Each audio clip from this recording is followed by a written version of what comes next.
Bulletin की शुरुआत करेंगे। पश्चिम बंगाल में बीजेपी नेता शुवेंदु अधिकारी के पीए चंद्रनाथ रथ की हत्या के बाद सियासत गर्मा गई है। चंद्रनाथ रथ की मां हसीरानी रथ ने भावुक बयान देते हुए कहा कि वो दोषियों को फांसी नहीं बल्कि उम्र कैद की सजा दिलाना चाहती है। उन्होंने आरोप लगाया कि बीजेपी के सत्ता में आने के बाद उनके परिवार को लगातार निशाना बनाया जा रहा था। हसीरानी रथ ने कहा कि अगर बेटे की मौत हादसे में होती तो इतना दुख नहीं होता, लेकिन जिस तरह प्रताड़ित कर उसकी हत्या की गई वो बेहद दर्दनाक है। उन्होंने तृणमूल कांग्रेस पर गंभीर आरोप लगाते हुए कहा कि राज्य में कानून व्यवस्था पूरी तरह खत्म हो चुकी है और बीजेपी नेता अर्जुन सिंह ने इस हत्या को सुनियोजित बताते हुए कहा कि ये चुनाव के बाद हिंसा का हिस्सा हो सकती है और इसकी निष्पक्ष जांच होनी चाहिए। उन्होंने आरोप लगाया कि घटना में पेशेवर शूटर का इस्तेमाल किया गया। बीजेपी के पश्चिम बंगाल अध्यक्ष शमिक भट्टाचार्य ने कहा कि ये कोई सामान्य हत्या नहीं है बल्कि राजनीतिक प्रतिशोध का मामला प्रतीत होता है। उन्होंने आरोप लगाया कि राज्य में कानून का राज खत्म हो चुका है और जनता ने ईवीएम के जरिए जंगल राज का जवाब दिया है। तो इसी खबर पर ज़्यादा चर्चा के लिए हमारे मैनेजिंग एडिटर रमेश ठाकुर जी हमारे साथ जुड़ गए। रमेश जी, शुवेंदु अधिकारी के पीए की हत्या पर सियासत गरमाती हुई नजर आ रही है। वहीं दूसरी तरफ उनकी मां की बात करें तो उन्होंने कहा है कि जो आरोपी हैं उन्हें फांसी की सज़ा न देकर उम्र कैद की सज़ा होनी चाहिए। कैसे देख रहे हैं आप इस बयान को और जिस तरीके के अभी हालात वहां पर देखने को मिल रहे हैं? नहीं, मुझे लगता है साहिल, घटना बहुत निंदनीय है। इतनी भी इसकी भर्त्सना की जाए उतनी कम है, क्योंकि ये उस जगह पे ये घटना घटी है जहां इस समय 2.5 लाख पैरामिलिट्री फोर्स और केंद्रीय फोर्स इस समय लगी हुई है। केंद्र की हुकूमत ने यही कहा था कि इस बार हमने आजाद भारत में उस राज्य में शांतिपूर्वक चुनाव करवाया जहां एक भी घटना ऐसी नहीं घटी है जिसपे कोई चिंता व्यक्त की जाए, यही कहा गया था। लेकिन इतनी बड़ी घटना घट जाना, ये मुझे लग रहा सामान्य घटना नहीं है, ये राजनीतिक घटना है जी। और वो भी ऐसे व्यक्ति की मौत हुई है, ऐसी व्यक्ति को मारा गया है जो प्रदेश में कदावर नेता हो, प्रचलित नेता हो और उससे जुड़ा हुआ उसका पीए हो, उसको अगर निर्मम हत्या करके मार दिया जा रहा है तो फिर आम लोगों की, आम बंगालियों की आप क्या ही सुरक्षा कर सकते हो। ये बड़ा निंदनीय है और मुझे लगता है इसकी तपिश जो है बहुत लंबे समय तक आगे बढ़ती जाएगी। और जब से रिजल्ट आया है 4 तारीख को, आज 6-7 तारीख, 3-4 दिन के भीतर जो पूरा बंगाल उबला हुआ है, आगजनी, तोड़ फोड़, दुकानें जलाई जा रही हैं, टीएमसी के दफ्तर जलाए जा रहे हैं और बहुत सारी ऐसी अप्रिय जो घटनाएं सामने आ रही हैं, ये केंद्र में बैठे ही हुकूमत भी देख रही है, सब कुछ देख रही है। बात सवाल सिर्फ यहाँ पे है, मरने वाला व्यक्ति थोड़ी देर के लिए सोचे, वो टीएमसी का नहीं है, बीजेपी का नहीं है, एक आम व्यक्ति है। उस आम व्यक्ति की उसकी जीवन की वैल्यू क्या है?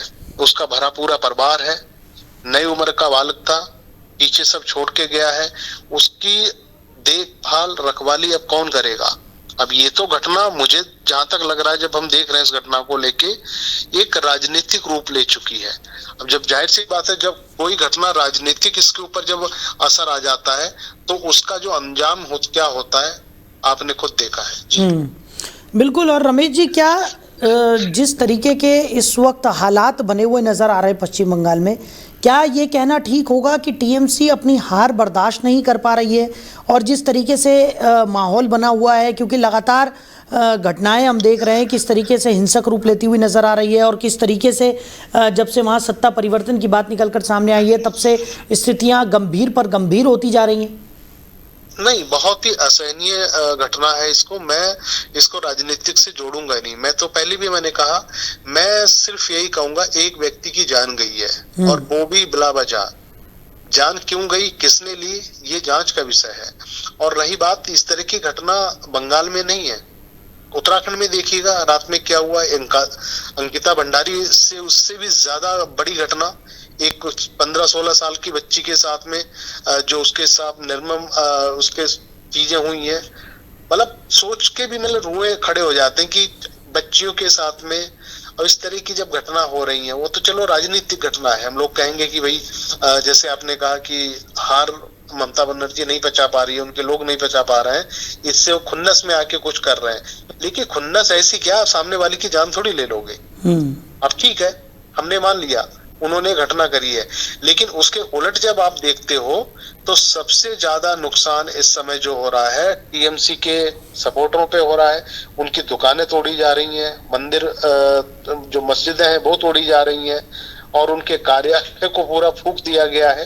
तो इस तरह की घटना उस समय हो रही है जब चप्पे चप्पे पे स्थानीय पुलिस लगी हुई है, सीआरपीएफ का लगा हुआ है, और कई सारी ऐसी जो जांच एजेंसियां टुकड़ियां वो लगी हुई हैं।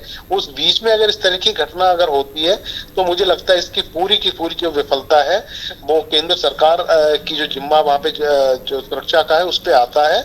और इसमें जो जिम्मेदार अधिकारी है या व्यक्ति है, मुझे लगता है उसको ये जिम्मेदारी लेनी चाहिए और अपनी विफलता के बारे में पूरे देश को बताना चाहिए कि मेरी ये विफलता थी, इस वजह से एक व्यक्ति की जान गई है। चलिए रमेश जी, हमारे साथ जुड़ने के लिए, इस तमाम चर्चा के लिए आपका बहुत शुक्रिया। तो बंगाल में कानून व्यवस्था पर फिर से सवाल उठते हुए दिखाई पड़ रहे हैं।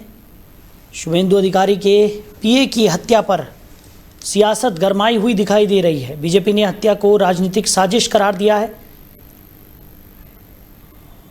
और लगातार इस पूरे मामले को लेकर बिहार में, माफ़ कीजिएगा, बंगाल में जिस तरीके की स्थिति इस वक्त देखने को मिल रही है उससे साफ तौर पर जाहिर है कि आने वाले समय में ये स्थितियाँ और गंभीर हो सकती हैं। और बंगाल में इस वक्त हिंसा जो है वो काफ़ी ज़्यादा देखने को मिल रही है और बीजेपी लगातार इसे राजनीतिक साजिश करार दे रही है।